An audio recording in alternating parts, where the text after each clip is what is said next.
Hello everyone. Competitive exam में आपका एक बार फिर स्वागत है।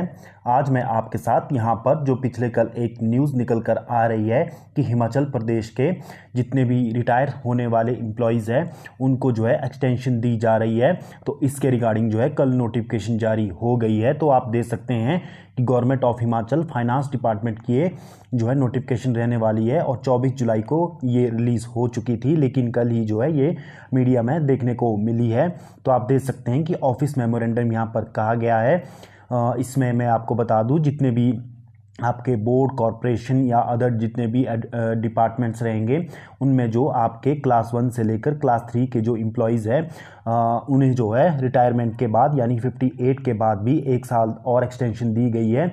इसका जो है बड़ा रीज़न ये बताया जा रहा है कि हिमाचल प्रदेश में रिटायरमेंट बहुत ज़्यादा हो रही है और रिक्रूटमेंट जो है बिल्कुल भी नहीं हो रही है। और आप सभी को पता होगा कि हिमाचल प्रदेश में जो रिक्रूटमेंट है वो बिल्कुल रुक चुकी है।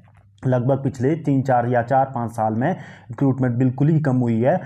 इस एक आंकड़ा जो सामने आया है कि जिसमें कहा गया है कि आने वाले 5 या 7 साल में लगभग 60 से 70 हज़ार एम्प्लॉयज़ रिटायर हो जाएंगे, जबकि उसके अगेंस्ट लगभग जितना यंग यूथ है लगभग 8 से 10 हज़ार ही यंग कैंडिडेट जॉब कर रहा है। तो ये बड़े हिमाचल प्रदेश में रिक्रूटमेंट की स्थिति को बताता है कि हिमाचल में सारे रिक्रूटमेंट बंद हो चुकी है। तो इसीलिए सरकार ने सोचा है कि जो रिटायर होने वाले हैं उन्हें एक्सटेंशन दी जाए। तो आप यहाँ पर देख सकते हैं, यहाँ पर इनको नॉमिक्लेचर एंड एम्यूलेंट्स यानी कि क्या सैलरी इन्हें दी जाएगी, यानी कि जो रिटायर होने वाले अभी एम्प्लॉयज़ है। तो आप देख सकते हैं कि क्लास 4 के जो एम्प्लॉयज़ रहेंगे जिसमें कि पीएन आपके रहते हैं तो उन्हें जो है मल्टीटास्क का जो है दर्जा दिया जाएगा, उन्हें नाम दिया जाएगा और उनकी जो सैलरी रहेगी यानी कि लास्ट सैलरी जितने पे वो रिटायर होते हैं, मान लीजिए कि एक पीएन 50,000 पे रिटायर होता है तो आप 50,000 का 40% निकाल लीजिए तो उतनी जो सैलरी है उसे दी जाएगी, लगभग 20,000 रुपये सैलरी उसे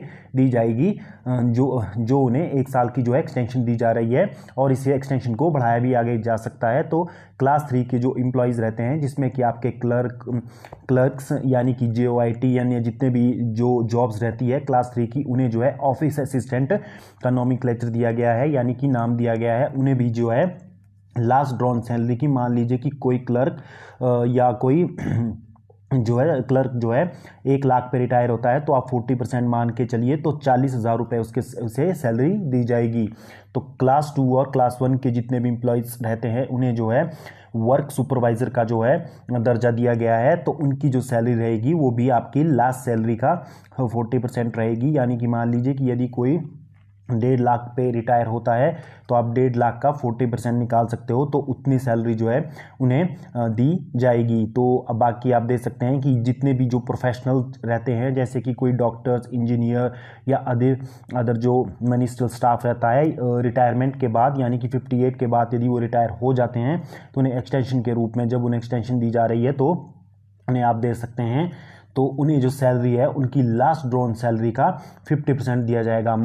जैसे कि मैं आपको कैटेगरी बता दूं, डॉक्टर्स और इंजीनियर जितने भी रहते हैं इन्हीं की सैलरी जो है लगभग लाखों में होती है, लगभग 2.5 लाख रुपए इनकी सैलरी होती है। तो उनकी जो सैलरी इसमें रहेगी रिटायरमेंट के बाद यानी कि 1,20,000 के आसपास 50% कहा जा रहा है ये सैलरी उन्हें दी जाएगी। तो ये आप देख सकते हैं कि रिटायरमेंट के लिए यहाँ पर आप देख सकते हैं कि नोट दिया गया है कि no dearness allowance will be administrable on the fix amount, यानी कि कोई भी डीए इसमें नहीं दिया जाएगा, बस फिक्स सैलरी जो है वो दी जाएगी। तो आप देख सकते हैं कि लगभग 1 लाख के करीब ये सैलरी बनेगी।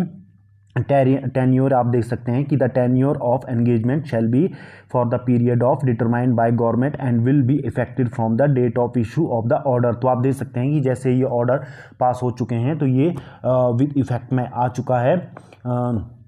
But no case it should exceed more than 1 year at time of if case class 1 class 2 except in these specialized service term and consent है। तो आप देख सकते हैं यहाँ इन्होंने कहा है कि 1 साल से ज़्यादा ये जॉब नहीं रहेगी और कुछ एक केसों में जैसे कि डॉक्टर्स कंसल्टेंट रहते हैं उनकी जॉब को आगे बढ़ाया जा सकता है।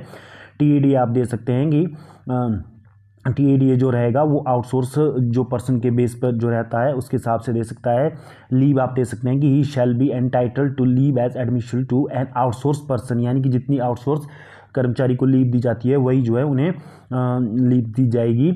तो आप देख सकते हैं कि ये नोटिफिकेशन जो है पिछले कर रिलीज़ हो चुकी है, इसकी एसओपी आ चुकी है और हर डिपार्टमेंट में जितने भी अब रिटायर होने वाली एम्प्लॉयज़ है, मैक्सिमम बहुत ज़्यादा जो एम्प्लॉयज़ जो है रिटायर हो रहे हैं, तो उन्हें जो है 1 साल की एक्सटेंशन अब मिल चुकी है। तो हिमाचल का यूथ अब कहाँ जाए, तो आपको पता है कि हिमाचल में ना तो जॉब्स निकल रही है, ना तो जितने भी पेंडिंग रिज़ल्ट पड़े हैं, ना उनका जो रिज़ल्ट आ रहा है। तो ये पढ़े लिखे यूथ के साथ काफ़ी ज़्यादा जो है यहाँ पर उनका हरासमेंट हो रहा है कि पढ़ने के बाद भी उन्हें जॉब्स नहीं मिल पा रही है, अपने रिज़ल्ट के लिए उन्हें धरने पर बैठना पड़ रहा है। तो ये इसके बारे में गवर्नमेंट को सोचना चाहिए, जल्दी से जल्दी जितनी भी भर्तियाँ खाली हो रही है जल्दी से जल्दी वो निकाल करके रिक्रूटमेंट पूरा करके नौजवानों को रोज़गार देना चाहिए। तो आप देख सकते हैं कि न्यूज़पेपर में भी आज कटिंग लगी हुई है कि रिटायर कर्मियों ऑफिसरों को द्वारा नौकरी, सरकार ने फिक्स वेतन पर द्वारा रखने को फाइनेंशियल रूल में किए प्रावधान। तो हिमाचल प्रदेश सरकार ने सरकारी और अधिकारियों को रिटायरमेंट के बाद भी नौकरी देने के लिए आधिकारिक रूप से नियम बना दिए हैं। इसके लिए फिक्स वेतन फाइनेंशियल रूल 2009 के रूल 131 में व्यवस्था की गई है कि शनिवार को अधिसूचना फाइनेंस सेक्रेटरी ने जारी कर दी है कि क्लास 4 कर्मचारियों को रिटायरमेंट के बाद मल्टीटास्क कर्मी के तौर पर रखा जाएगा और लास्ट सैलरी का 40% मिलेगा। क्लास 3 एम्प्लॉयज़ को असिस्टेंट की पोस्ट पर रखा जाएगा और बेसिक का 40%, और क्लास 1 और 2 के अधिकारियों को वर्क सुपरवाइज़र के तौर पर रखा जाएगा। उनके लिए भी फार्मूला वही है। डॉक्टर, इंजीनियर और प्रशासनिक सेवाओं वाले लोगों को बतौर कंसल्टेंट रखा जाएगा, जिन्हें लास्ट सैलरी का 50% रहेगा। तो आप देख सकते हैं महंगाई भत्ता नहीं मिलेगा, जबकि TADS सरकार देगी। यौन नियुक्ति और भुगतान आउटसोर्स हेड में होगा। तो ये आप देख सकते हैं। तो इस तरह का जो सिनारियो हिमाचल में अब चल पड़ा है कि जो पहले से ही रोज़गार पे लगे हुए हैं उन्हें ही रोज़गार दिया जा रहा है, और जितने भी पढ़े लिखे बेरोज़गार हैं वो दर दर पर ठोकरें खाने को मजबूर हैं। उनके रिज़ल्ट नहीं आ रहे हैं, कुछ रिज़ल्ट पेंडिंग है। जिन पोस्ट कोडों में FIR नहीं है उनके भी रिज़ल्ट रोके जा रहे हैं। तो ये हिमाचल में किस प्रकार की व्यवस्था चल रही है, ये अब सरकार को सोचना चाहिए कि बहुत ज़्यादा जो है युवाओं का शोषण हो चुका है।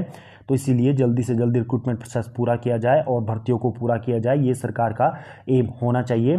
तभी जो है हिमाचल तरक्की कर सकता है। अदरवाइज़ आपको पता है कि यूथ जो है पूरा फ्रस्ट्रेटेड हो चुका है, मजबूर हो चुका है कि अब वो क्या करे। उनके पास आगे कुछ भी उन्हें नहीं दिख रहा है कि वो किस एग्ज़ाम की तैयारी करे, किसकी ना करे। क्योंकि आपको पता होता है कि जब आपके पास कोई एग्ज़ाम होता है तो आप उसकी जी जान से तैयारी करते हो, और जब आपके पास एग्ज़ाम ही नहीं होगा तो आप किस चीज़ की तैयारी करोगे। तो ये वीडियो आपके साथ शेयर करना बहुत इंपॉर्टेंट था कि हिमाचल प्रदेश में जो रिटायरमेंट के बाद अभी जो है 1 साल की एक्सटेंशन सभी एम्प्लॉयज़ को दी जा रही है।